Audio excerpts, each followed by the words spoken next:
dari tugas yang kita harus ini, karena untuk apa kita berpartai kalau ini semua tidak diketahui. Karena ini menjadi persyaratan tidak soal untuk pilkada yang datang. Yang pertama itu adalah mengenai karena ini sangat penting sekali. Ini dalam konteks ini harus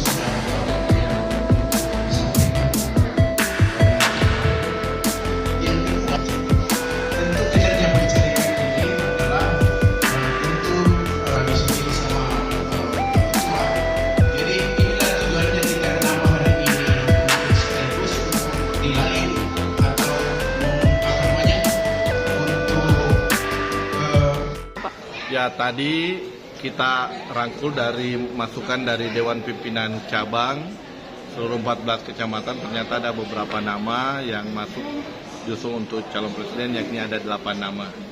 Ya, 8 nama itu yang pertama Bapak Ketua Umum DPP PAN, yakni Pak Zulkifli Hasan. Yang kedua Saudara Bapak Erick Thohir. Yang ketiga Bapak Anies Baswedan. Kemudian yang keempat juga ada Bapak Syahrul Yassin Limpo. Kemudian yang kelima Bapak Amran Sulaiman.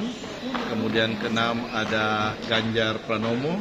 Kemudian yang ketujuh Ridwan Kamil, dan yang kedelapan Sandiaga Uno. Jadi itu ada 8 nama yang masuk dari masukan DPC. Yang paling ini berat kemana? Ya. Yang paling Ya, untuk sementara ini yang 3. Ya, sebenarnya 8 ini semuanya, karena setiap DPC juga kita tidak batasi berapa nama, tapi semuanya mengusung nama dan terangkul 8 nama ini. Tapi dari 8 itu ada nggak mungkin yang paling kuat gitu? Ya, pasangan paling ideal melihat dari nama-nama yang diusulkan.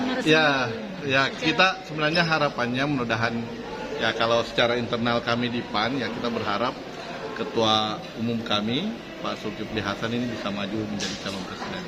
Tetapi memang usulan DPC ini memang ada 3 nama yang juga menguat, yakni Bapak Zulkifli Hasan, Bapak Erick Thohir, dan Bapak Anies Baswedan.